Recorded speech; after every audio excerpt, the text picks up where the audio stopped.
Right, good to see you again. आप सबको देखकर दोबारा बहुत खुशी हुई। We kind of been interrupted a few times trying to get started in the book of Romans. और हम काफी देर से कोशिश जैसे कर रहे थे कि हम जो है रोमियो की किताब जो है उसको शुरू करें। But I can say for certainty that it's worth every effort that we make to study this book. It will do so much for us. लेकिन मैं ये कहना चाहता हूँ कि जो कुछ भी हमने कोशिश की, हम आज उसका जो है रिजल्ट देख रहे हैं कि हम इस किताब को पढ़ रहे हैं। And if you understand this book very well, then you can share the riches of this book with other people. और अगर आपको इस किताब को आप बहुत अच्छे तरीके से जब जान लेंगे तो उसके अंदर जो सारी सच्चाई है और जो इसके अंदर सब खूबसूरती है आप दूसरों के साथ भी शेयर कर सकते हैं। And by the working of God's Holy Spirit, He can use His powerful, inspired word to change even a whole nation. और खुदा का जो कलाम है, जो कि अल्हामी है, वो सिर्फ एक शख्स नहीं बल्कि पूरी कौम को तब्दील कर देता है। So I've got up here Romans 1, verse 1. We'll just read through some of this and we'll get back to where we were last time, which was not very far. But this is where Paul introduces himself. और हम दोबारा देख रहे हैं कि Romeo का पहला बाब और उसकी पहली आयत जहां पर जो पौलुस है अपने आप को जो है वो इंट्रोड्यूस करा रहा है।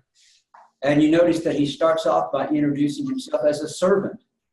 और आप ये देखें कि जब उसने अपने आप को इंट्रोड्यूस कराया तो उसने जो है अपने लिए एक गुलाम का जो है लफ्ज इस्तेमाल किया।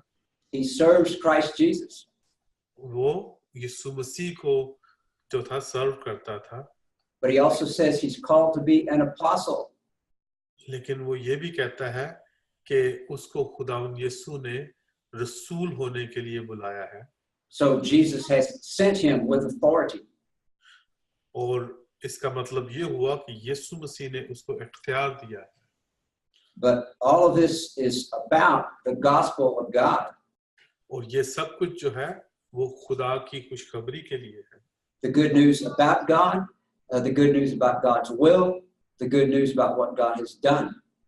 और जो खुशखबरी है वो खुदा के लिए है, खुशखबरी जो है वो खुदा की मर्जी के लिए है और खुशखबरी जो खुदा ने हम सब के लिए किया।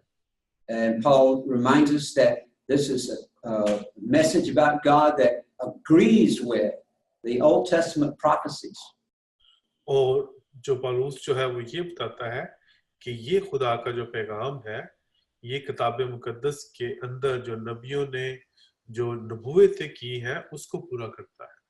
But the focus is going to be on what God has done for us in Jesus Christ, God's Son.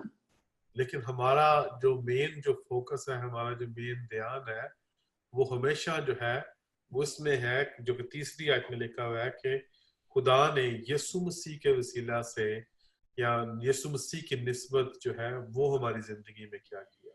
And then Paul says two things briefly that are very important to know about Jesus. और पौलुस ने जो है दो चीजें जो हैं वो बहुत जरूरी जो है मसीह के मुतालिक बताई।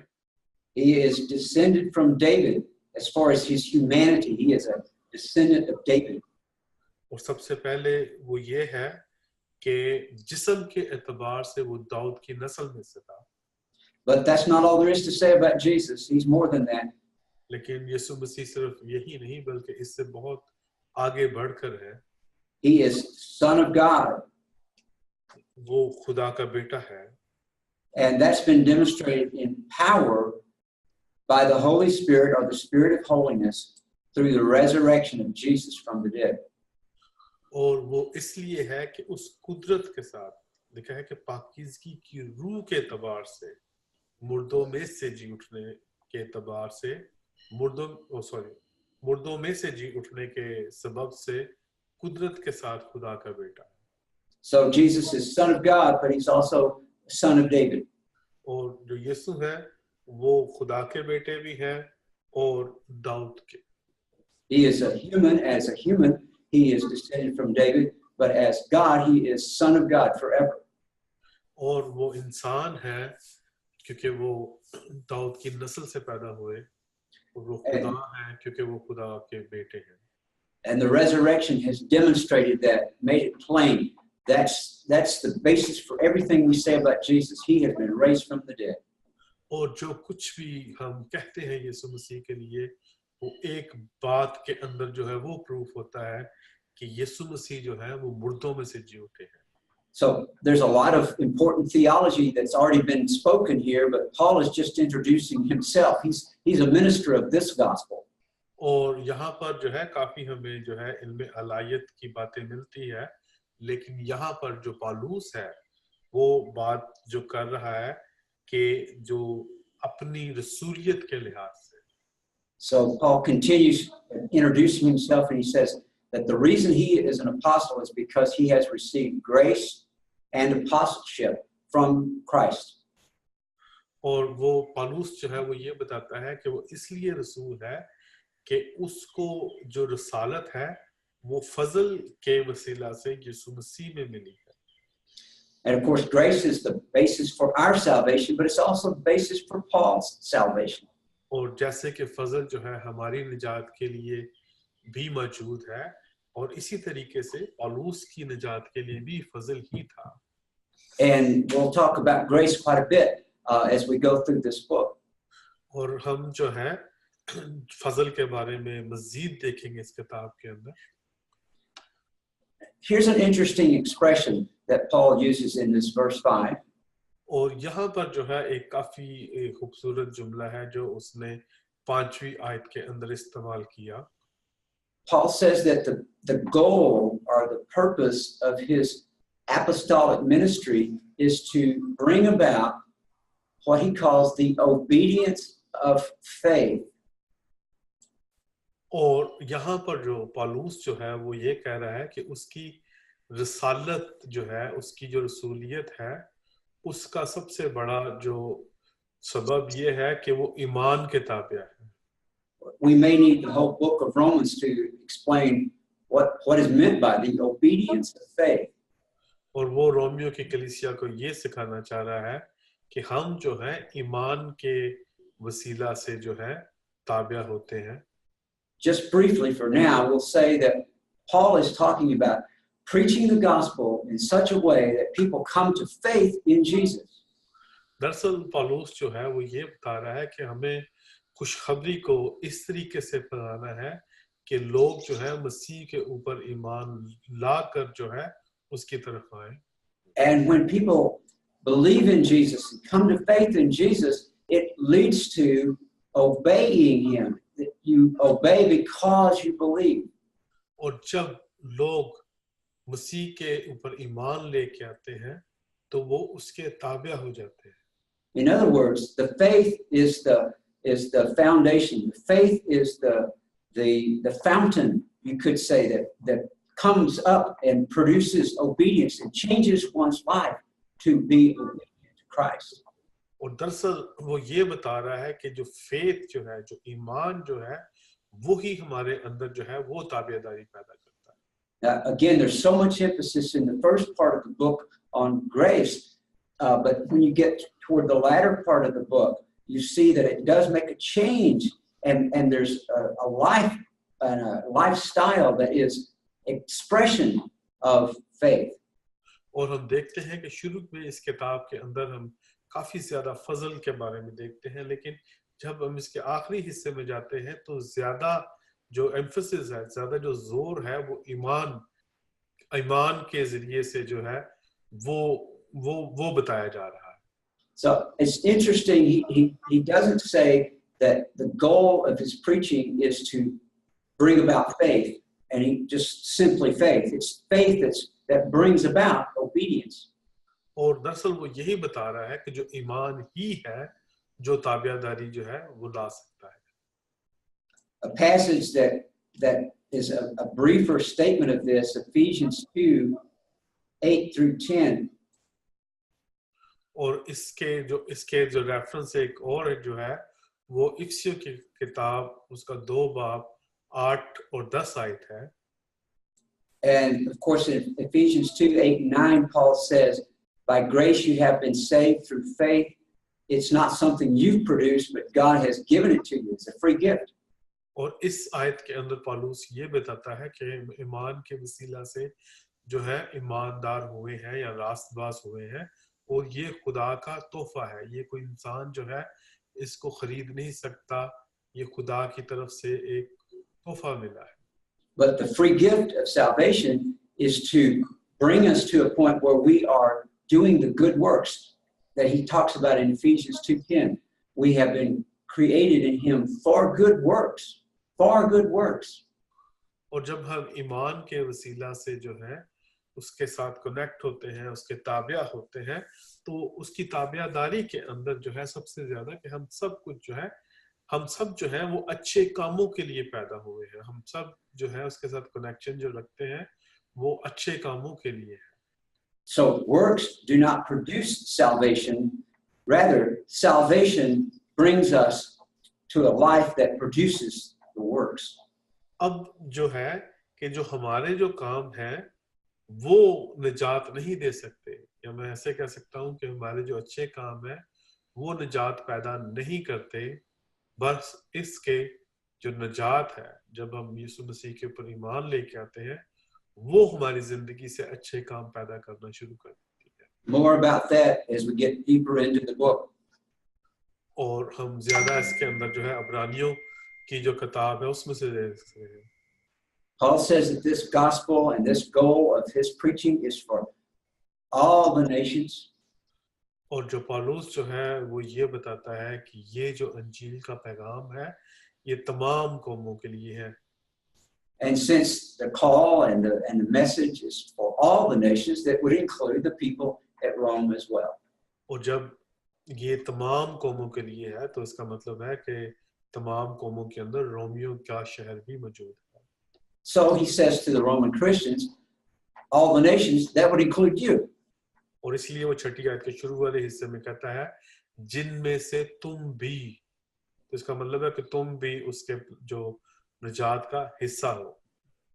But because he said all the nations, that would include you in Pakistan or wherever you happen to live. और जब ये बात हो रही है कि सब कौमों में से लोग ईमान के ताबिया हों, जिनमें से तुम भी हो, तो वो तुम शायद रोमन भी हो सकता है, पाकिस्तान भी हो सकता है, कोई भी ऐसा मुल्क हो सकता है जो इसको जान रहा है या पढ़ रहा है. And it includes me, praise God. I live in the United States, but it includes me. God wants to save me by the power of the gospel of Jesus Christ. और ये जो है ये मुझे भी इसके अंदर शामिल करता है. हालांकि अगर जो है मैं एक दूसरे हिस्से में दुनिया के रहता हूँ, तो मैं अमेरिका में रहता हूँ और मैं दुनिया के दूसरे हिस्से में रहता हूँ, लेकिन जो ईमान की वसीला से जब हम निजात पाते हैं तो पौलुस बता रहा है कि यह सब कौमों के लिए. So Paul is still just giving his opening greeting for this long letter. And so he again says to those who are in Rome. और जो पौलुस जो है अभी तक जो है वो अपनी तहमीद बांध रहा है या सलाम दुआ कर रहा है, और यहाँ पर जो बात कर रहा है और उन सब के नाम जो रोमा में है. We have no way of knowing exactly how many Christians were in Rome at this time. और हमारे पास ऐसा कोई जरिया नहीं है जिससे हमें पता हो कि रोम के अंदर कितने मसीही थे उस वक्त. Rome, of course, was the capital of the empire, the most important city, the biggest city. और वो पूरी जो एम्पायर थी, जो पूरी सल्तनत थी, उसका रोम जो था वो कैपिटल था, दारुल हुकूमत था, और ये एक बहुत मशहूर और बहुत इम्पोर्टेंट सिटी थी. When we look at the last chapter of Romans, we see a lot of people that Paul actually knows who are living in Rome. और जब हम इसी किताब का आखिरी बाब पढ़ते हैं तो हम देखते हैं कि बेशुमार लोगों को जो पौलुस है वो उनको नाम से जानता है. इसका मतलब है वो बेशुमार लोगों को रोमियो में जानता था. Just from the number of people that he mentions and from the size of the city, it's probably safe to say that there were several churches in Rome meeting in homes. और अगर हम ये देखते हैं कि वो जो city थी वो कितनी बड़ी थी, और अगर हम ये देखते हैं कि उस सिटी के अंदर जो है कितने कलीसियाएं हो सकती हैं, तो ये एक कलीसिया नहीं हो सकती, एक से ज्यादा कलीसियाएं रोम के अंदर थी। They didn't have church buildings. That came later. But in this first century, when the church is just getting started, the groups would meet in homes, and if the home was not big enough, they would have to divide and meet in different homes.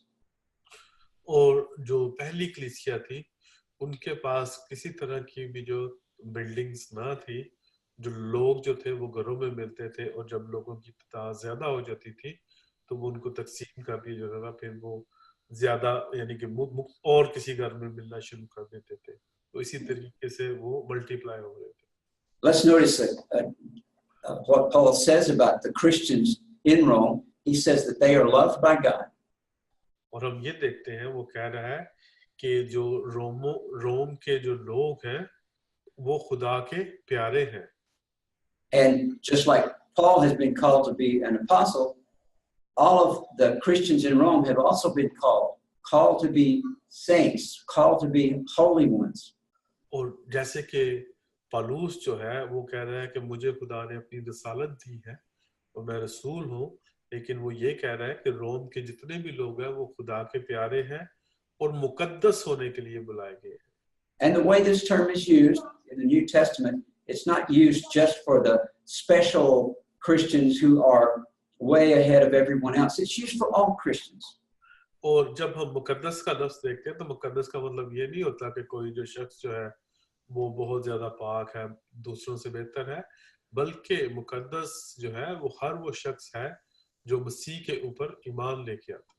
So saint is what you and I are called to be. और मैं और आप और हम सब जो है वो मुकद्दस हैं। Now it's perfectly true that what you are called to be does not necessarily mean you are perfect already. और इसका मतलब ये नहीं कि आप किसके लिए बुलाए गए हैं, तो ऐसा मुमकिन नहीं है कि आप एकदम जो है वो परफेक्ट हो जाए। But it does mean this is what your purpose is. लेकिन जब वो ये कहता है कि मुकद्दस होने के लिए बुलाए गए हैं, तो वो उस पर्पस को जाहिर कर रहा है कि क्यों वो मुकद्दस होने के लिए बुलाए गए। This is God's call, God's plan for you and me and every other Christian sister and brother around the world to be saints. ये दरअसल खुदा की बुलाहट है और वो हम सब के लिए है। So he gives them his greeting again, grace, which is sort of like the way people in those days typically began their letters. It's spelled very close to the same. They would say kairita, but he's saying charis. Charis is the word for grace. So he's changed the typical Greek greeting just a little bit so that it's a gospel greeting. Grace to you is greeting you in the grace of Christ. और उस वक्त के अंदर जो लोग थे वो कारिता का लफ्ज इस्तेमाल करते थे, लेकिन ये मसीही जो लोग थे पौलुस उसके लिए जो यूनानी लफ्ज इस्तेमाल कर रहा है वो कारित का लफ्ज इस्तेमाल कर रहा है, जिसका मतलब है कि फजल, और जो वो फजल के बारे में बता रहा है कि जो हम सब जो है वो फजल हमारे ऊपर एक फजल हुआ है। And just in case anybody's studying Greek, that's the way it's spelled in Greek, charis. और आप सब जो है वो all of them they are studying Greek. Okay, good. Yeah. तो अगर आप सब जो है ग्रीक पढ़ रहे हैं तो आप इन जो लफ्जों को जो आप स्टडी करेंगे तो आप फर्क को जानेंगे। And then peace, that's a very typical Jewish greeting. और जब सलामती की बात हो रही है तो ये तो बिल्कुल जो है एक यहूदी तरीकाकार है जो सलाम करने का। And of course in Hebrew that would be shalom. और अब्रानी में हम जानते हैं कि इसके लिए जो लफ्ज इस्तेमाल होता है वो शालोम है। And to this day, this is a common greeting among Jewish people. और आज भी जब यहूदी लोग आपस में मिलते हैं तो वो शालोम ही कहते हैं। And it does mean peace, but it also means well-being. It means things are blessed and wishing somebody to be blessed. Peace, shalom to you. और इसका मतलब जैसे कि पीस है, लेकिन इसके साथ साथ जो है इसका मतलब यही है कि तुम्हारा सब कुछ जो है वो भी बरकत पाए. And of course, this grace and this peace are not just Paul's wish. He says this is God's wish for you, God's will for you. Grace and peace from God, our Father, and the Lord Jesus Christ. और जो पौलुस जो है वो ये कह रहा है कि ये जो फजल और इत्मीनान, जो उर्दू में इत्मीनान का लफ्ज़ इस्तेमाल हुआ है, लेकिन अभी हमने देखा कि हमें क्यों जो है वो जुबानें सीखनी चाहिए, तो वो उसका जो मीनिंग है वो काफ़ी फ़र्क है. तो वो कह रहा है कि जो हमारे ऊपर फजल है और जो शालोम है वो जो है वो सिर्फ खुदा बाप और यीशु मसीह की तरफ से. Now, at this point, Paul shifts into the next part of an epistle. He's following very much the form, the style for letters, epistles in his day. और ये जो तरीकाकार है खत लिखने का उस वक्त था, जैसे आजकल हम खत लिखते हैं, हम सबसे पहले ऊपर लिखते हैं लिखने वाले का जिसको भेज रहे हैं और आखिर में नीचे में हमारा नाम होता है. लेकिन उस दौर में जब खत लिखा जाता था तो सबसे पहले जो खत लिख रहा होता था उसका ऊपर नाम होता था, क्योंकि ये गोल होता था और जब वो खोलते तो सबसे पहले देखते थे किसने भेजा. He's given him the greeting in the first 7 verses. He's identified himself and he's greeted them, and then he goes into the prayer. और हम देखते हैं कि पहली 7 आयत के अंदर वो उनके साथ जो है उनको ग्रीटिंग दे रहा है या, और उसके बाद जो है आप हमने ये देखा था कि जब भी कोई खत होते थे बाइबल के तो उसके अंदर एक हिस्सा जो है वो दुआ का भी होता था और उसके बाद जो है वो उनको दुआ देता है. And if you look at Paul's epistles, nearly all of them start this way with a greeting and then a prayer for whoever the letter is being sent to. और आप ये देख सकते हैं कि तहमीद के अंदर सबसे पहले जो होता था वो सलाम होती थी और उसके बाद दुआ होती थी, और ये बाइबल के तमाम खतूत का जो है वो पैटर्न है. So Paul says in Romans 1 verse 8, I'm thankful for you. I give God thanks for you. और हम 8वीं आयत में देखते हैं कि वो कहता है कि मैं अव्वल तो मैं तुम सब के बारे में खुदावंद यीशु मसीह के वसीले से अपने बाप का शुक्र करता हूँ. And he says he's grateful because their faith, the fact that they are Christians, is something that's being proclaimed, is being made known in all the world. और वो ये बता रहा है, उनकी तारीफ कर रहा है, कह रहा है कि जो तुम्हारे ईमान का जो चर्चा है वो तमाम दुनिया में हो रहा है. इसका मतलब है कि उस वक्त उस दौर के अंदर जो रोम की कलीसिया थी उसके अंदर कोई खास एक चीज चल रही थी जो कि उनके ईमान को हर तरफ जो है वो शो कर रही थी. Now, when Paul says the world here, he's not talking about all the people in China, all the people in Pakistan, all the people in Africa. He's talking basically about the people within the Roman Empire. और जब वो यहाँ पर जो है तमाम दुनिया की बात कर रहा है तो ये बात नहीं कर रहा कि चाइना के अंदर या जो पाकिस्तान या इंडिया के अंदर के लोगों की, बल्कि वो ये बात कर रहा है कि उस एम्पायर के अंदर जो रोमन एम्पायर थी या शहनशाहियत थी उसके अंदर जो है उनकी जो कलीसिया का जो है वो चर्चा हर तरफ हो रहा है. In other words, people in the Roman Empire, Christians, at least in the Roman Empire, would know that there are Christians in the capital of the empire. They know about this.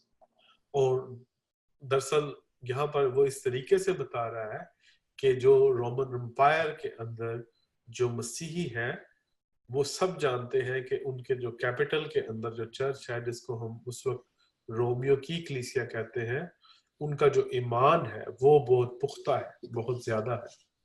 So Paul says, I'm grateful for that. और जो पौलुस जो है वो ये कह रहा है कि मैं उसके लिए खुदा का शुक्र करता हूँ. Now, this provides a way toward a transition into Paul's main topic, which is going to be the gospel. और यही इसी से बढ़कर जो है इसी जो दुआ के बाद जो है पौलुस जो है वो बात करता है एकदम एक तब्दीली लेके आता है और वो बात करता है कि वो किस लिए इस खत को जो है वो लिख रहा है. So he's saying, I know that you have faith, और वो कहता है कि मैं जानता हूँ कि तुम्हारे अंदर ईमान है या तुम ईमानदार हो. and he's going to talk about faith, but that's in a few verses yet. But first he wants them to know, he knows that they know about Jesus. They know the gospel. They have become believers. और वो इस तमाम आयतों से हमें ये पता चल रहा है कि सबसे पहले जब ईमान की बात हो रही है तो इसका मतलब है कि वो यीशु मसीह को जानते हैं और उन्होंने यीशु मसीह के ऊपर ईमान वो लाए हैं. But Paul, as an apostle, his calling is to share that message with everyone that he can, but also to help people who already believe to understand what they believe, to understand it better, and to grow in the faith. और वो दरअसल ये यहाँ पर बताना चाह रहा है कि जैसे तुम मसीह के ऊपर ईमान लेके आए हो तो अब वो ये कह रहा है कि तुम उसको अच्छे तरीके से जानो और अपनी जो है वो निगहदाश्त करो ताकि आप अपने ईमान में मजीद बढ़ सको. As he goes on to say in the next verse, he says, God is my witness. God knows that I am telling the truth. I am sincere in this. I'm serving God in spreading the gospel.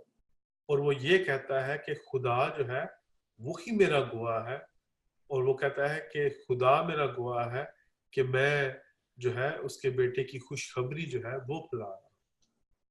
And you see there, he refers again to the gospel of God's Son. और यहाँ पर वो बात कर रहा है कि उसके बेटे की खुशखबरी. And he's still continuing his prayer and telling the Romans that I'm always praying for you. और एक बार वो फिर कह रहा है कि मैं बिला नागा तुम्हें याद करता हूं. He's never been to Rome, although he knows a fair number of people in the city of Rome. और वो कभी भी इससे पहले रोम में नहीं गया था लेकिन वो काफी लोगों को जो है वो रोम में जानता था. But it was right for him to pray for the church in Rome because from there the gospel can be spread even further. और वो जो है रोमियो की कलीसिया के लिए दुआ कर रहा था क्योंकि वो एक ऐसी जगह थी जहां से जो है अंजील की खुशखबरी जो है वो हर तरफ जो है जा सकती थी. So here we see what Paul was actually asking for, praying for. He was praying that somehow God would enable him to come to Rome. और देखिए यहाँ पर वो ये दुआ कर रहा है कि खुदा जो है कुछ ऐसा करे ताकि वो रोम में जा सके. You notice that he understands that his desire to come to Rome will have to yield to God's will. By God's will, I may come to you. और 10वीं आयत के अंदर आप देखें कि वो यहाँ पर जो अपनी ख्वाहिश है उसको चाहता है कि वो खुदा की मर्जी के मुताबिक हो. And when he says now at last, he's saying, I've been wanting to come for a long time, but I haven't been able to. और वो ये जब कह रहा है कि अब आखिरकार तो उसका मतलब है कि वो जाना काफी देर से रोम में चाह रहा है लेकिन वो चाहता है कि खुदा की जो मर्जी है वो उसके अंदर लाजमी आए. He gives them a little bit more of understanding of his motivation when he says, I want to see you. I really long to see you so I can impart some spiritual gift to you. और सबसे बड़ी वजह वो जो बता रहा है कि उनसे मिलना चाहता है कहता है क्योंकि मैं तुम्हारी मुलाकात का मुश्ताक हूं ताकि तुमको कोई रूहानी नेमत दूं. So some spiritual gift could mean he has a teaching that he wants to bring them, or he wants to pray for them to grow in the experience of the gifts of the Spirit. This is a pretty general statement. He has something he hopes that will benefit and bless them. और जब वो रूहानी नेमतों की बात कर रहा है तो उसकी एक अपनी जो रूहानी नेमत थी वो एक उस्ताद की थी और उसके अलावा शायद वो उनके लिए दुआ करना चाहता था और दूसरी जो नेमतें रूह कुदस की हैं वो शायद लोगों के लिए ताकि वहां के लोगों को वो मिले नेमतें और वो ज्यादा मजबूत हो. Now, I think if the Apostle Paul were going to visit my city, I would want to know where he was going to be, when he was going to speak. I would want to be there. और ऐसा ही था कि जैसे अगर जो है मुकद्दस पौलुस जो है हमारे शहर में यहाँ पर कहीं आए तो हर जो शख्स है बल्कि मैं तो लाजमी जाके उसको सुनूंगा. But that's because I've read the New Testament, and Paul wrote a lot of the New Testament. उसकी सबसे बड़ी वजह ये थी कि जो पौलुस है उसने नए अहदनामे का बेशुमार जो है हिस्सा लिखा है. But a lot of people in Rome, a lot of the Christians in Rome, may have no idea who Paul is. और लेकिन इसके अलावा रोम के अंदर बेशुमार ऐसे लोग थे जिनको पौलुस के बारे में बिल्कुल पता ना था.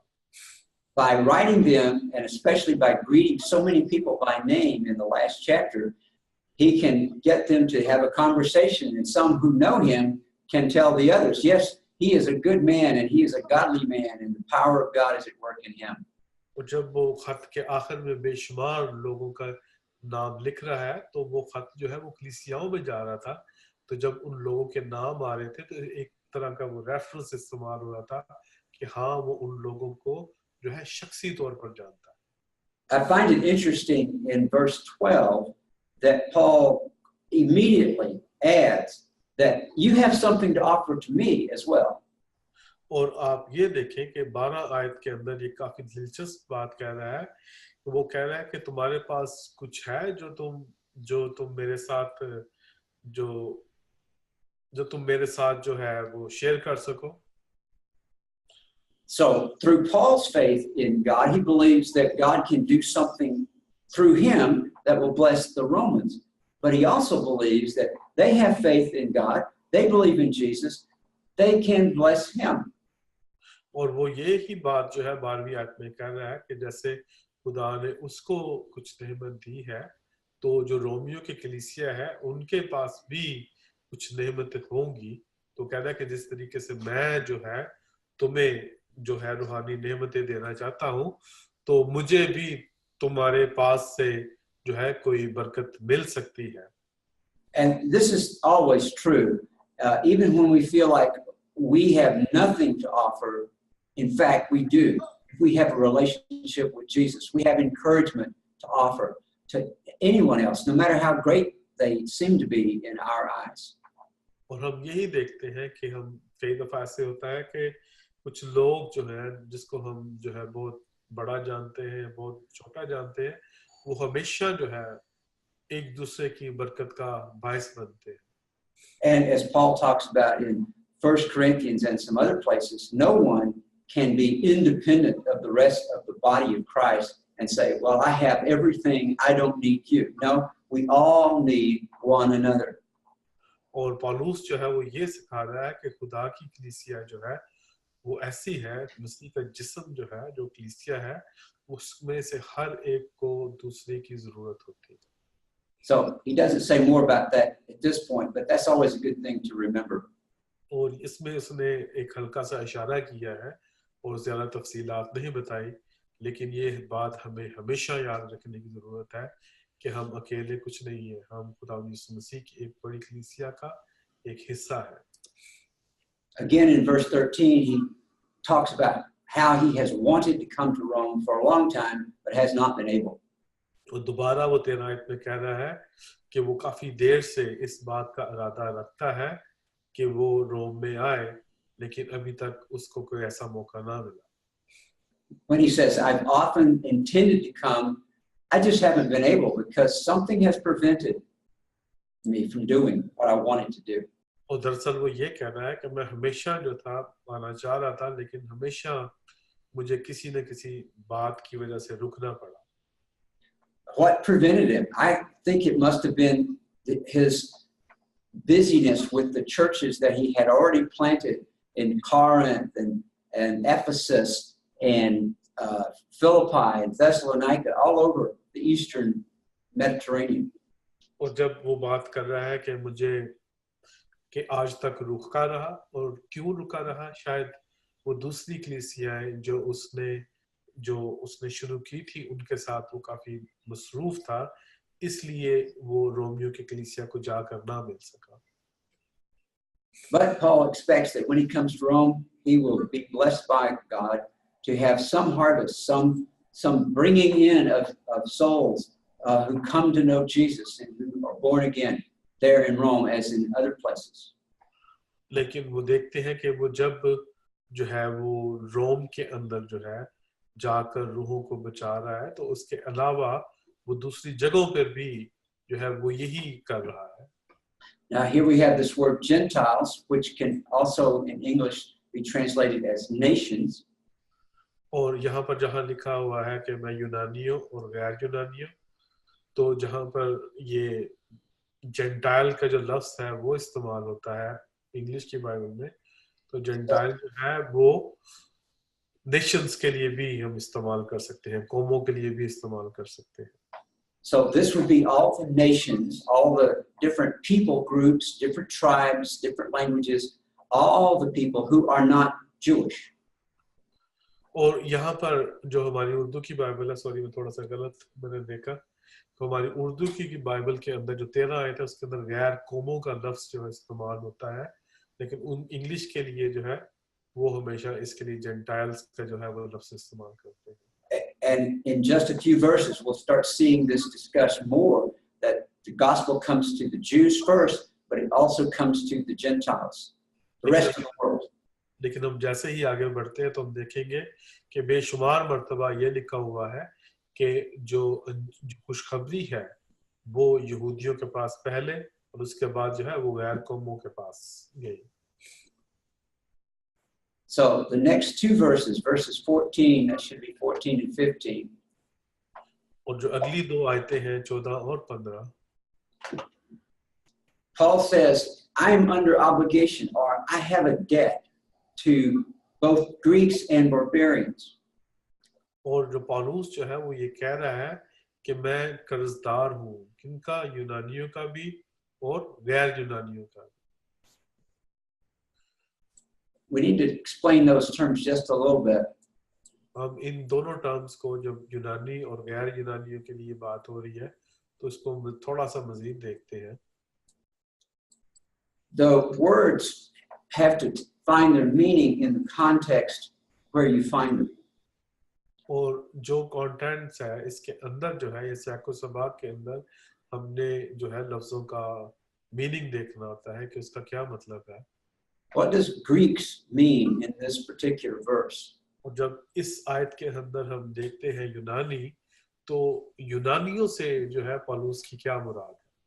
Well, the word Greeks in this verse is used as a contrast to barbarians.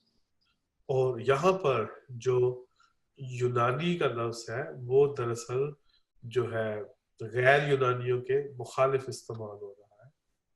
So Greeks doesn't mean just the people who grow up speaking Greek, just the people who are born as Greeks. Greeks in this context is in contrast to barbarians. और यहाँ पर जो लिखा हुआ है यूनानी का मतलब सिर्फ ये नहीं कि जो यूनानी बोलता है या यूनान में पैदा हुआ है, बल्कि यहाँ पर उसका मतलब ये है कि जो यूनानियों और गैर यूनानियों का, यानी कि यूनानियों और बाबेरियन के लिए हमारी उर्दू की बाइबल में जो लफ्ज इस्तेमाल हुआ है वो गैर यूनानी लफ्ज इस्तेमाल हुआ है. तो यहाँ पर जो यूनानी का लफ्ज है और बाबेरियन का लफ्ज है वो एक दूसरे के मुखालिफ है. Today we might put it this way, we might say both to the civilized and the uncivilized. और अगर आज हम इस लफ्ज को जाने कि यूनानी या ग्रीक का क्या मतलब है, तो यूनानियों की हिकमत आप सबको पता है मशहूर थी, तो इसको जो सिविलाइज्ड लोग हैं वो कहते थे यूनानियों को, और बारबेरियन का मतलब होता है जो कत्ल गारत करने वाले होते हैं, तो वो अनसिविलाइज्ड जो लोग होते हैं.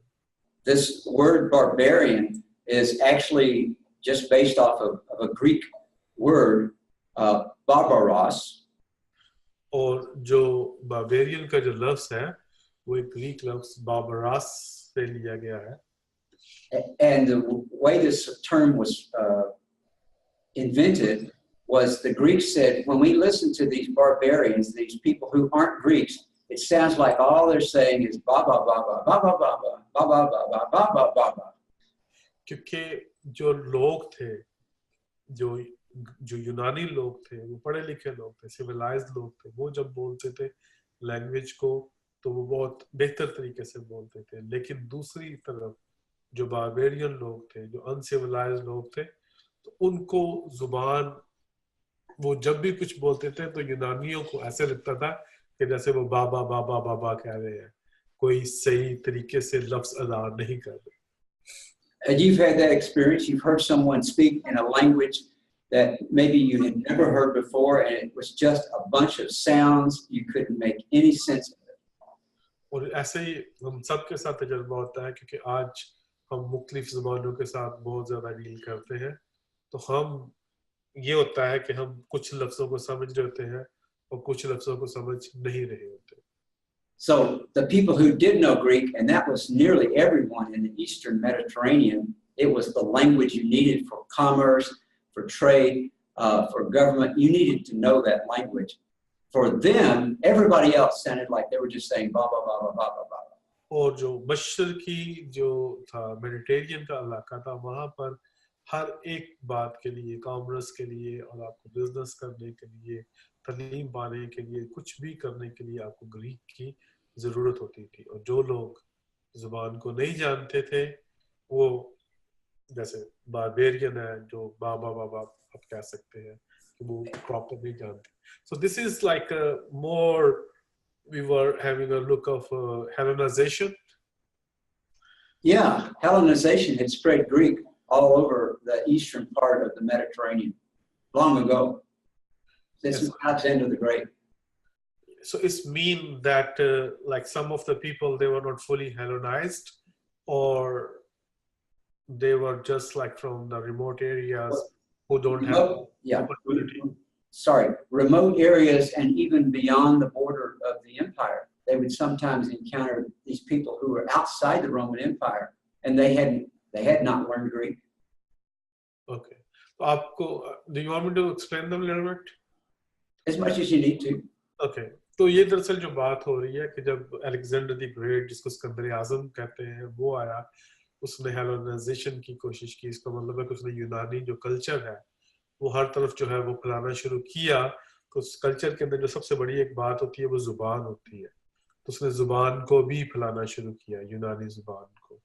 तो यूनानी जो जुबान जो लोग नहीं जानते थे बेहतर तौर पे, वो बारबेरियन है।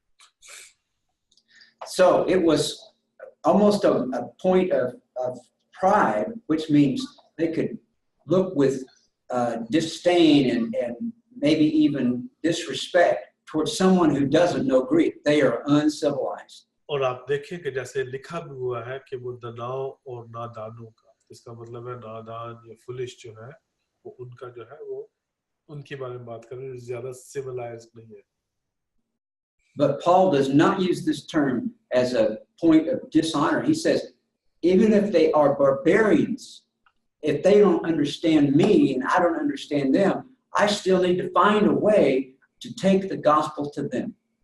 और जो पौलुस जो है वो यहाँ पर जो बात कर रहा है, तो वो ये कह रहा है कि वो दरअसल बारबेरियन के लिए या गैर यूनानियों की बेइज्जती नहीं कर रहा, बल्कि वो ये कह रहा है कि मेरे लिए दोनों एक जैसे ही है। चाहे मैं जो खुशखबरी है मैं यूनानियों के पास, सिविलाइज्ड लोगों के पास लेके जा रहा हूँ, या बारबेरियन के पास, गैर यूनानियों के पास, अनसिविलाइज्ड लोगों के पास लेके जा रहा हूँ, चाहे दानाओं के पास लेके जा रहा हूँ या मैं नादानों के पास लेके आ जा रहा हूँ, तो कह रहा है कि ये मेरे ऊपर हर एक का कर्ज है कि अगर मुझे खुशखबरी का पता है, अगर मैं दूसरों को नहीं दे रहा, तो वो मेरे ऊपर एक कर्ज की तरह है। And when Paul says I'm under obligation to them, he doesn't mean that the barbarians have done something for him and he needs to pay them back. He means God has done something for me that puts me under obligation to share the gospel with everyone. और जब पौलुस ये कह रहा है कि कर्जदार हूँ, तो कर्जदार का मतलब ये नहीं है कि यूनानी या गैर यूनानी या जो दना है या नादानों का उसने देना है कुछ, बल्कि जो खुदा है उसने जब उसको चुना है रसूल होने के लिए, तो वो उसका फर्ज है कि वो हर एक शख्स तक जो है उसकी खुशखबरी पहुंचाए। It's a natural thing for us to feel interest and obligation for people who have done good things for us, perhaps our parents or our families, maybe our city or our nation where we grew up. It's a matter of just a natural thing to feel some allegiance, some loyalty, some obligation to do good for those people. और जब पौलुस ये बात कर रहा है कि मैं कर्जदार हूँ, तो कर्जदार होने का मतलब ये है कि अगर खुदा ने उसके ऊपर रहम किया था, उसको खुशखबरी का हिस्सा बनाया था, तो अब हर एक जो शख्स जो है उस तक उस खुशखबरी को पहुंचाना जो है वो खुदा की तरफ से एक कर्ज है, उस कर्ज को वो अदा कर रहा है. And those aren't bad feelings that we have of, I should feel obligation to my country, or I should feel obligation to the area I grew up. That's not bad, but the cross and the resurrection puts us all in the same situation. We all owe God our lives. और कई दफा जो है हम ज्यादा महसूस करते हैं जो ऑब्लिगेशन है अपने शहर के लिए, अपने लोगों के लिए, अपने मुल्क के लिए. इसमें कोई बुरी बात नहीं है, इसमें कोई भी बुरी बात नहीं है कि अगर आप ज्यादा आप जो दर्द रखते हैं अपनी कौम के लिए, लेकिन जो जो जो मसीह की जो सलीब है, जो उसकी जो खुशखबरी है, वो हर एक के लिए. So if God gives me an opportunity like this to share the gospel with you, to share God's word with you, I have an obligation to do that. If he gives me that opportunity and gives me the instruction that that's something I should do, I can't say no. तो ये इसी तरह है जैसे खुदा ने मुझे एक ऑब्लिगेशन दी है, मुझे ये मेरे ऊपर एक फर्ज किया है कि मुझे ये मौका मिला कि मैं आप सबको जो है जो बाइबल की तालीम दे सकूं, तो ये मेरे ऊपर एक कर्ज की तरह है, मैंने हर सूरत ये करना है. Paul uses another comparison there in verse 14. He talks about the wise and the foolish. और इसके बाद जो है वो एक और कंपैरिजन की बात कर रहा है. पहले जैसे उसने यूनानियों और गैर यूनानियों की बात की, जो दूसरी वो बात कर रहा है वो दानाओं और नादानों की बात कर रहा है. And that would just be the people who are educated, the people who are uneducated. और यहाँ पर जो दाना और नादा की बात हो रही है, तो वो तालीम याफ्ता और गैर तालीम याफ्ता लोगों की है. Or maybe just the people who think of themselves as educated and wise, and the people who don't know so much. और ये वैसे भी है कि जैसे कुछ लोग जो है जो समझते हैं कि अपने आप को वो बहुत ज्यादा तालीम याफ्ता है, और उसके बरक्स कुछ जो लोग हैं वो समझते हैं कि हमें कुछ भी नहीं पता. Paul says, I'm under obligation to others to tell them about Jesus, if they're very educated or if they're not educated, if they are foolish in the eyes of others, they too need to hear the gospel. और पौलुस जो है वो ये कह रहा है कि ये मेरा फर्ज है कि हर एक को जो है वो खुशखबरी दूं, चाहे कोई बहुत तालीम याफ्ता है या बिल्कुल तालीम याफ्ता नहीं.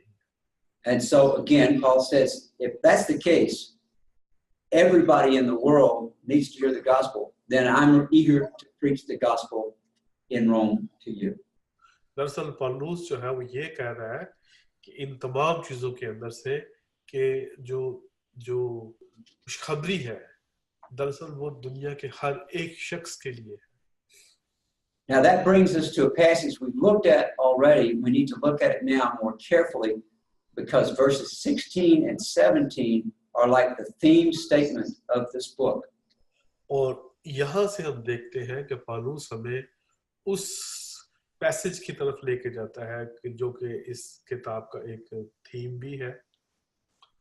Now Paul says it using negative words. He says, I'm not ashamed. Well, if he's not ashamed, then he must be proud. He must be happy. He must be eager to share the gospel. और जो पौलुस है यहाँ पर मनफी जुमले इस्तेमाल कर रहा है, कहता है कि मैं इंजील से शर्माता नहीं, तो इसका मतलब है कि अगर वो शर्माता नहीं है तो वो बहुत ज्यादा प्राउड है. he tells us why he's not ashamed, why he is proud of the gospel, why he is glad to be identified with the gospel. Why? Why? और अगर हम ये देखें कि वो कह रहा है कि मैं अंजील से शर्माता नहीं हूं, तो वो क्यों इतना ज्यादा फख्र करता है अंजील के ऊपर, वो क्यों इतना ज्यादा फख्र करता है कि वो इस खुशखबरी का हिस्सा है. He uses this word, and in English, for is a word that we use a lot, but he uses it in a sense that means because. और जहां पर जो लफ्ज उर्दू में इस्तेमाल हुआ है वो है इसलिए, या हम इसको क्योंकि भी कह सकते हैं. So he tells us why he's not ashamed of the gospel, because the gospel is the power of God. और वो बता रहा है कि वो इंजील जो है उससे शर्माता क्यों नहीं है, क्योंकि या इसलिए या क्योंकि वो खुदा की कुदरत है. Sometimes, especially boys and men, young men, are proud of how strong they are. और कई दफा जो मर्द होते हैं, खास तौर पर नौजवान लड़के जो होते हैं, वो बहुत प्राउड होते हैं कि उनके पास बड़ी ताकत है. This is one reason why boys sometimes fight, is they're proud of their strength. और एक इसकी वजह ये भी है कि जो लड़के हैं वो आपस में लड़ते हैं क्योंकि उनको पता होता है कि उनके मसल्स के अंदर बड़ी जान है. I was proud of how strong I was until I started going to school with other boys who were much bigger than I was. और मैं भी बचपन में अपने आप को बड़ा मजबूत महसूस करता था, लेकिन जब मैं स्कूल गया और मैंने देखा कि मेरे से भी ज्यादा ताकतवर लड़के हैं तो फिर मैं चुप हो गया. When I was too young to go to school, I could certainly beat my younger brother, and my older brother didn't want to fight, so I was like the strongest one in the family. और मेरे घर के अंदर मैं जो था दरमियान में था, तो मैं अपने छोटे भाई को जो था मारता था, तो बड़ा भाई जो था उसको मारते देखकर मुझसे लड़ता ही नहीं था. And then I went to school, and I was almost the smallest boy in the class. और जब मैं स्कूल में गया तो स्कूल के अंदर सारे जो थे वो मुझसे बहुत ताकतवर थे और मैं सबसे छोटा था. For a short time, I tried to show other people how strong I was. थोड़े अरसे के लिए मैंने लोगों को ये दिखाना चाहा कि मैं कितना ताकतवर हूँ. I lost a lot of fights. और मैं हमेशा हार जाता था. I decided I didn't need to fight physically. I needed to rely on something else. और फिर मैंने सोचा कि अब मुझे जो है वो लड़ना नहीं चाहिए. But you never are ashamed of something that is a point of strength. और हमें जो है किसी भी चीज जिसके अंदर हमारे पास एक ताकत है उससे शर्माना नहीं चाहिए. And if the gospel is God's power, the power of God, then certainly there is nothing to be ashamed of. लेकिन हम जब देखते हैं कि जो खुशखबरी है या अंजील जो है वो खुदा की कुदरत है या खुदा की ताकत है, तो हमें उससे तो बिल्कुल जो है उसके अंदर फख्र महसूस करना चाहिए. If the gospel is the power of God, there's every reason for us to be confident about sharing it, confident about living our faith in the gospel.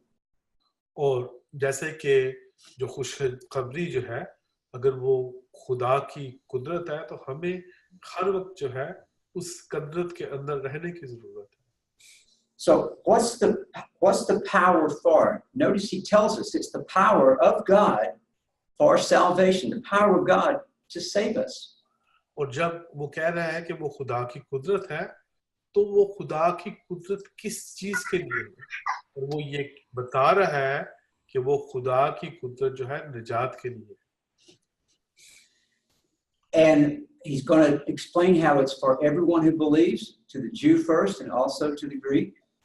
और उसने ये भी बताना है कि ये हर एक के लिए क्यों जरूरी है जो ईमान लेके आएंगे, पहले यहूदी के वास्ते फिर यूनानी के वास्ते. So there's that term Greek again, but this time it's being compared to the Jews. और यहाँ पर अब देखें जब यूनानी की बात हो रही है तो उसको कंपेयर जो है वो किया जा रहा है यहूदी के साथ. In this contrast, it's pretty clear that the Greek is somebody who's not Jewish. और यहाँ पर हमें बिल्कुल सीधा सीधा नजर आ रहा है कि जो जो यूनानी है वो यहूदी नहीं है It's almost like saying they are Gentiles. और ये ऐसे ही है कि वो कोई गैर कौम के Because in the area of the empire where the Jews lived, that's the division. Either people were Jewish or they were part of the Gentile majority who used Greek to have a common language. और ये बिल्कुल ऐसे ही है कि जो जो रोमी सल्तनत थी उसके अंदर जो यूनानी लोग थे वो उनकी जो आम जुबान थी ये यूनानी थी लेकिन उसके बरक्स जो थे वो यहूदी ऐसा ना थे Now, in some other context, a Greek might be someone who is born in Greece, speaks Greek, thinks Greek, and then you'd have Italians and people from other parts of the world with different tribal languages. But the word Greek in this context has to be understood as a contrast to Jew. लेकिन जब हम देखते हैं सिर्फ यूनानी के लफ्ज को तो हम ये जानते हैं कि ये शख्स यूनान से पैदा हुआ है यूनान में पैदा हुआ है या और उसके बाद इसको यूनानी जुबान आती है लेकिन इस जगह पर जो है वो जब बात कर रहा है पहले यहूदी की फिर यूनानी की तो इसका मतलब है कि वो जो यूनानी की बात कर रहा है वो उन लोगों की बात कर रहा है जो यहूदी नहीं है Okay, we're going to talk about each of these two verses separately. We're going to talk about verse 16 and then we'll talk about verse 17. But I want to emphasize again, these two verses together are the theme for the book of Romans. ये 16 और जो 17 आयत है वो इस Romeo की किताब का जो है वो मरकजी आयतें हैं थीम आयत है और इन दोनों आयतों को हम अलग-अलग जो है देखते हैं Here's the way Romans 1:16 reads in the NIV, which I think is the closest English translation to what you have in Urdu. और आपके पास जो उर्दू की बाइबल है वो NIV से ट्रांसलेट की गई है तो आप हमारी जो उर्दू की बाइबल है वो इंग्लिश की NIV का तर्जुमा है So Paul says, I'm not ashamed of the gospel. Why? Because it is the power of God. पौलुस जो है वो ये कहता है कि मैं अंजील से शर्माता नहीं क्यों क्योंकि ये खुदा की कुदरत है And this is power specifically to save us, power for the salvation of everyone who believes. और जब पावर की बात हो रही है कुदरत की बात हो रही है तो उसका जो मेन जो उसका फोकस है वो है निजात के लिए ताकि हर एक जो शख्स है वो निजात पाए So that tells us something about the gospel, tells us about God's will to save, but this also tells us something about something we need to do to receive that salvation. और ये जो आयत है हमें ये बता रही है कि ये जो खुदा की कुदरत है ये निजात के लिए हमारे निजात के लिए और हर एक के निजात के लिए है और दूसरी जो कुछ बात है वो हमें भी करने की जरूरत है The salvation is offered to everyone, but it's only those who believe who receive.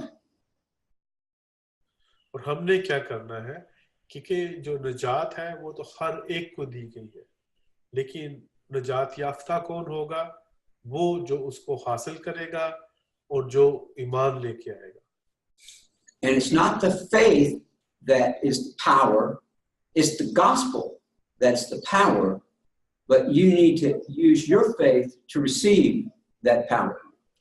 और ये जो ईमान है ये बहुत जरूरी पॉइंट है ये जो अभी डॉक्टर ऑट्री ने बताया कि जो ईमान है उसके अंदर ताकत जो है वो खुशखबरी के बगैर नहीं है या ईमान जो है उसके अंदर ताकत नहीं है जो ताकत है जो कुदरत है वो खुशखबरी के अंदर है Now, I've used this illustration before. You might have heard me use it. But we have power going through these light fixtures, so we have electricity, we have light in this room. और हम ये देखते हैं कि जो हमारे पास बिजली की जो ताकत है उसको हम कैसे देखते हैं? आपके कमरे में जो बल्ब या पंखे या एयर कंडीशन लगे हैं, उसको जब आप चलता देखते हैं तो हम उस बिजली की जो ताकत है उसको जानते हैं. That electric power was produced many miles away from here.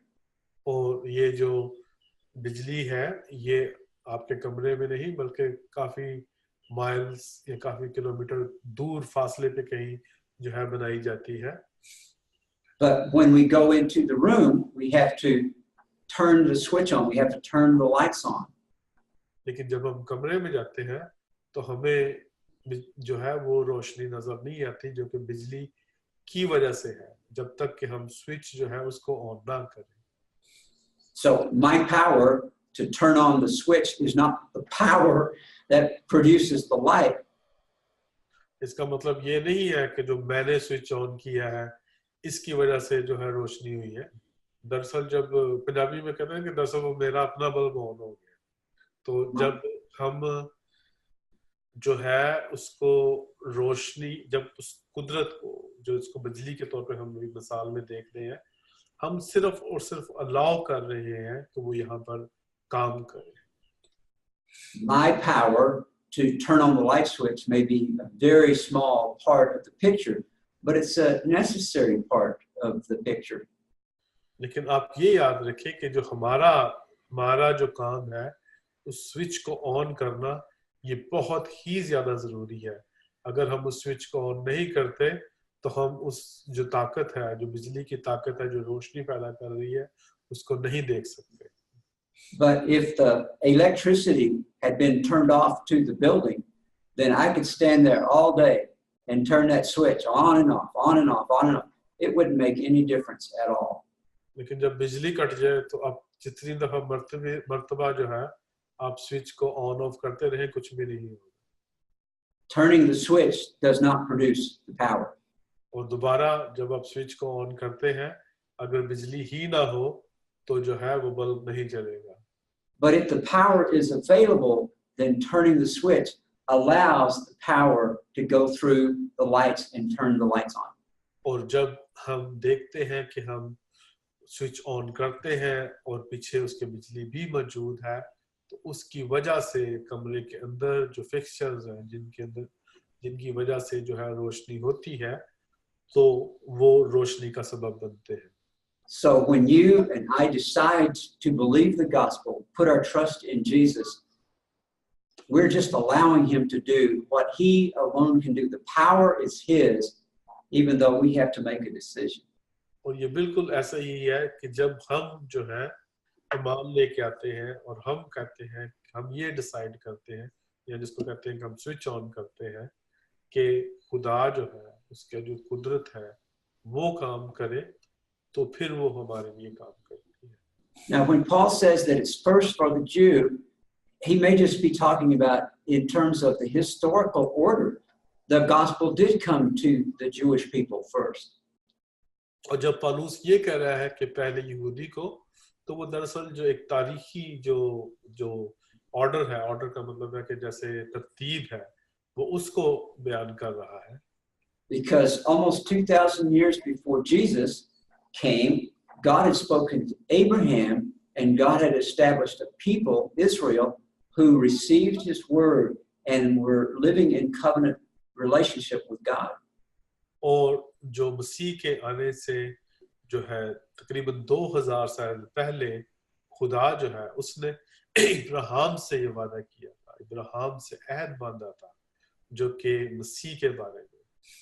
So when Jesus comes into the world and brings the gospel to us, the first place is to the nation of Israel, to the Jews. और जब यीशु मसीह आते हैं तो सबसे पहले वो जो खुशखबरी जो है या आप ऐसे कह सकते हैं कि जब यीशु मसीह आते हैं तो वो जिस इलाके में रहते हैं वो सारा इलाका जो है वो यहूदियों का ही है. But we always need to remember that when God spoke to Abraham, he said, in you and your seed, all the families of the earth will be blessed. In Genesis 12, that's where you find that. और यहाँ पर जो है पौलुस जो है वो दोबारा वही जो अहद जो है उसकी बात कर रहा है कि जब खुदा ने अब्राहम से कहा कि तेरी नस्ल से तमाम जो कौमें हैं वो बरकत पाएंगी. So the plan of God had never been limited to the physical descendants of Abraham, but it had started with them. और जो खुदा का जो वादा है वो कभी भी सिर्फ और सिर्फ यहूदियों तक ही नहीं रुका, लेकिन जो खुदा का जो वादा है वो यहूदियों से शुरू हुआ है. And then from the blessing that the people of Israel, the Jewish people, received, they were to be instruments of God in taking the gospel to the Gentiles, the rest of the world. और उसके बाद जो है उन यहूदियों का जो है वो ये फर्ज था कि वो जो खुशखबरी है वो तमाम गैर कौमों तक भी पहुंचाए. It's always important for us to remember that the very first Christians were all Jewish. और हम सबको ये पता है कि सबसे पहले जो लोग जो थे मसीहत में आए वो तमाम के तमाम जो है वो यहूदी थे. But then when we read the book of Acts, we see that the gospel was spread first to the other Jews, and then to the Samaritans, and then to the Gentiles, and all kinds of people came to know Jesus as Savior and Lord. लेकिन हम ये देखते हैं कि जब खुशखबरी जो है वो फैली तो हम ये देखते हैं कि उसकी तरतीब देखते हैं कि पहले यहूदियों को, सामरियों को और फिर जो है उसके बाद गैर कौमों तक जो है वो उसका पैगाम निजात का पहुंचा. And this was also Paul's strategy whenever he would go into a new town. If you read the book of Acts, you see this. He would find a synagogue and start there. और आप यही देखें कि पौलुस कर क्या रहा था. पौलुस जब भी किसी भी नए शहर में जाता था तो अमाल की किताब में देखते हैं तो सबसे पहले वो यहूदियों के इबादत खाने में जाता था. And God always meant for the Jews to be not just the receivers of the message, but then to carry the message to others. और खुदा जो है वो हमेशा उसने इस तरीके से काम किया कि यहूदी जो थे उस इलाके के ना सिर्फ उन्होंने जो है निजात के पैगाम को कबूल किया बल्कि उसको आगे भी फैलाया. By the time Paul wrote Romans in 57 AD, there were probably thousands of Gentile believers in Jesus across the Roman Empire. और जब पौलुस जो है रोमियो की किताब जो तकरीबन उसने 57 के अंदर लिखी तब तक तकरीबन हजारों गैर कौमें थी, गैर कौमों के लोग थे जो कि मसीहत में आ चुके हुए थे. Probably not very far off in the future, you could expect that in time there will be more Gentile Christians than there will be Jewish Christians. और आप ये भी देख सकते हैं कि थोड़े ही अरसा शायद लगा होगा कि गैर कौमों में से जो मसीहत थी वो ज्यादा, जो गैर कौमों में से जो मसीह थे वो ज्यादा थे बरअक्स के यहूदियों से. And one reason for that is there are so many more Gentiles than there are Jews. और इसकी सबसे बड़ी वजह ये है क्योंकि जो गैर कौमों की जो आबादी है वो यहूदियों की आबादी से काफी ज्यादा है. Another reason for that is so many of the Jews of that time refused to believe in Jesus. और उसकी एक सब और बड़ी वजह ये है कि उस वक्त जो यहूदी थे उन्होंने उनकी एक बहुत बड़ी तादाद ने यीशु मसीह के ऊपर ईमान ना लेके आए. But we know from the book of Acts that there were thousands and thousands of Jews who did believe in Jesus. लेकिन हम अमाल की किताब में देखते हैं कि हजारों जो लोग थे जिन्होंने यीशु मसीह के या यहूदी जो थे, हजारों जो यहूदी थे जिन्होंने मसीह के ऊपर ईमान लेके आए थे. Paul will come back and talk about this issue of why the Jews don't believe and what's the future for the Jewish people. In chapters 9, 10, and 11, we'll talk about that quite a lot more. और इसी किताब के जो बाब 9, 10, 11 है उसके अंदर जो पौलुस है वो ये उस बात को बता रहा है कि क्यों जो बाकी के यहूदी जो है अगर जो ईमान नहीं लेके आए उनके लिए खुदा का जो है वो क्या मंसूबा है. For now, though, let's go into verse 17. और आए हम आगे देखते हैं 17 आयत के मुतालिक. Paul says in the gospel, the righteousness of God is revealed. और पौलुस कहता है कि इस वास्ते कि इसमें खुदा की रास्तबाजी. And this is going to be an important term for us, the righteousness of God.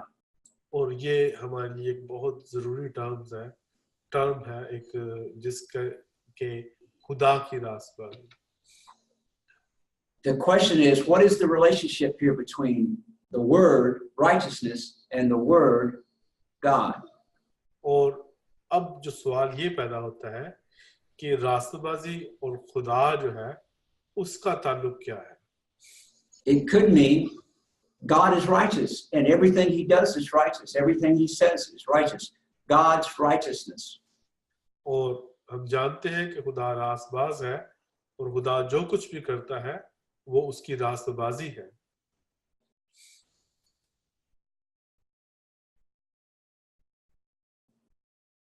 But this is the verse that was so important for Martin Luther to understand, and really the beginning of the Reformation, when Martin Luther understood that the righteousness of God was the righteousness that God gives us because of Jesus. और यही वो बात है जो Martin Luther के लिए बहुत जरूरी थी, जिसने जो है वो तमाम चर्च की रिफॉर्मेशन की, और वो इस बात को जानता था कि खुदा ने जान गया था इस आयत के वसीला से कि खुदा ने जो अपनी रास्तबाजी है वो हमें दी है यीशु मसीह के वसीला से. Let's look at this same verse. This time I'm going to look at the NIV, which is a little bit different from the English Standard Version. और आए हम इसी जो आयत को है वो NIV में देखते हैं जो कि ESV English Standard Version से थोड़ा मुख्तलिफ है. The New International Version makes it easier to understand what is the relationship between God and righteousness. It's righteousness from God. और हम ये देखते हैं कि यहाँ पर लिखा हुआ है ऑफ गॉड नहीं लिखा बल्कि फ्रॉम गॉड लिखा हुआ है. And that's how you can understand it. This is good news. Good news that God is giving you a right relationship with Him. और यहाँ से हम ये देख सकते हैं कि जब हम ये कह रहे हैं कि खुदा से है, तो फिर हम ये कहते हैं कि खुदा जो है वो रास्तबाजी या वो खुशखबरी दे रहा है. Let's look at this a little more in detail in the NIV. आए हम जो है NIV की थोड़ी सी तफसील देखें. There's our key word from. The righteousness from God is revealed in the gospel. और हमारे लिए यहाँ पर जो कीवर्ड जो है वो उर्दू के अंदर जो है वो की है या इंग्लिश में फ्रॉम है. And he says it's by faith from first to last, or from faith to faith. What does that mean? Probably means it's from God's faithfulness and we receive it by faith. It's all about faith. All about faith. और जब ये लिखा हुआ है कि खुदा की रास्तबाजी ईमान से और ईमान के लिए जाहिर हुई है, तो इसका मतलब है वो ये कह रहा है कि ये सारा कुछ जो है सिर्फ और सिर्फ ईमान के ऊपर है. Especially when we get to chapter 3 and 4, we'll have to talk about what that means a little bit more. But right now, let's just notice how Paul uses an Old Testament text as sort of an outline for what he's going to tell us. और जो पौलुस जो है वो ये और जो पुराने अहदनामे का जो है वो रेफरेंस दे रहा है, और हम इसको जो है 3 और 4 बाब के अंदर मजीद देखेंगे. You see, he's quoting here from Habakkuk chapter 2, verse 4. और वो हबक्कुक की किताब उसके 2 बाब और जो 4 आयत है उसमें से कोट कर रहा है. And at least in this New International Version, it's translated as the righteous will live by faith. और हमारी उर्दू की बाइबल है उसके अंदर लिखा है इस 17वीं आयत के आखिरी से में लिखा है कि रास्तबाज जो है वो ईमान से जीता रहेगा. And I think this is the way I was always taught this passage when I was growing up. और मैं हमेशा जो है इस पैसेज को मैंने इस तरीके से देखा जबकि मैं जवान हो रहा था. Almost as if the question was, how should a righteous person live? Answer, by faith. और अगर हम ये सवाल करें कि एक जो रास्तबाज शख्स है वो किस तरीके से अपनी जिंदगी गुजारे, तो जवाब बिल्कुल सीधा है, ईमान से। But really, Paul's question in Romans is not how should the righteous live. Paul's question is, how can you be righteous? और जो पौलुस है, उसका सवाल यहाँ पर ये नहीं है कि जो ईमानदार है वो किस तरीके से रहेगा। पौलुस का जो सवाल है वो ये है कि किस तरीके से ईमान के जरिए से आप रास्तबाज हो सकते हैं। The answer of how to be righteous is by faith. और जवाब सीधा है, पौलुस ये बता रहा है कि आप सिर्फ और सिर्फ रास्तबाज है अपने कामों से नहीं, सिर्फ और सिर्फ मसीह के ऊपर ईमान लाने से हो सकते हैं। So I'm going to change the word order here in the English quotation of Habakkuk. I don't know how this compares with Urdu or whatever first language you might be using. और मैं इसका जो word order है मैं थोड़ा सा तब्दील करूंगा। मैं आपके सामने जो है यूनानी जुबान से इसका तर्जुमा जो है वो देखना चाहता हूँ कि कैसे है। This is actually the word order of the Greek text of Habakkuk from the Septuagint that Paul quotes here. और सेप्टुएजिंट जो है वो जब यूनानी जुबान का जो है वो इब्रानी बाइबल का यानी कि पुराने अहदनामे का यूनानी में जो तर्जुमा है उसको सेप्टुएजिंट कहते हैं, ठीक। तो उसके अंदर जो है, क्योंकि आप सबको पता है कि जो पुराना अहदनामा है वो इब्रानी जुबान में लिखा हुआ है, लेकिन उसको यूनानी में जब तर्जुमा किया गया तो उसको सेप्टुएजिंट कहते हैं। और ये जो आपके सामने नीचे जो लाइन है सबसे नीचे, वो उसका यूनानी तर्जुमा इस आयत का आपके सामने लिखा हुआ है। So Paul is talking about the righteous person.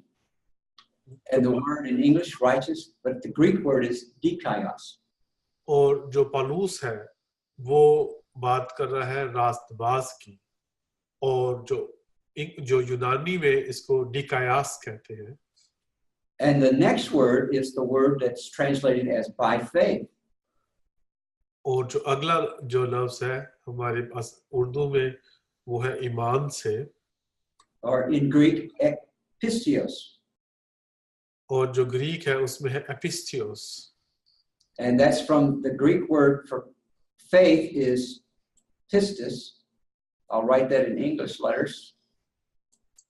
और जो उसको मैं इंग्लिश में लिखने लगा हूँ पिस्टस, जो कि ईमान है। The Greek word pistis can be translated either as faith or faithfulness. और जो ग्रीक लफ्ज जो पिस्टस है उसको हम ईमान या ईमानदार भी कह सकते हैं। So the righteous one by faith. तो रास्तबाज जो है वो ईमान से। And then the sentence is finished with the words shall live. In Greek it's one word, zesitai. और जो जीता रहेगा वो उर्दू में है। And how you pronounce it in Greek? In Greek, it's zesitai. और जो ग्रीक है इसमें बोलेंगे zesitais. So what Paul is saying in quoting this Old Testament verse is the one who is righteous by faith shall live. और दरअसल आप इसका तर्जुमा जो है वो इस तरीके से देख सकते हैं कि वो जो के रास्तबाज है ईमान से जीता रहेगा। In other words, the expression by faith is telling us about how to be righteous. और जब ये लिखा हुआ है कि ईमान से, तो ईमान से हमें ये बता रहा है कि किस तरीके से रास्तबाज होते हैं। And the one who is righteous by faith, that person will live. और वो शख्स जो ईमान से रास्तबाज हुआ है वो जीता रहेगा। Now, this is part of Paul's approach to this whole topic. He's going to show us that there is no other way to be righteous but by faith. और पौलुस जो है वो यहाँ पर ये बता रहा है, और पुराने अहदनामे से भी उसने इसलिए रेफरेंस लिया है, और वो ये बता रहा है कि कोई जो शख्स है वो ईमान के अलावा रास्तबाज नहीं हो सकता। He will show us that we cannot be righteous by performing good works. और वो यही बता रहा है कि हम अपने कामों के वसीला से कभी भी रास्तबाज नहीं हो सकते.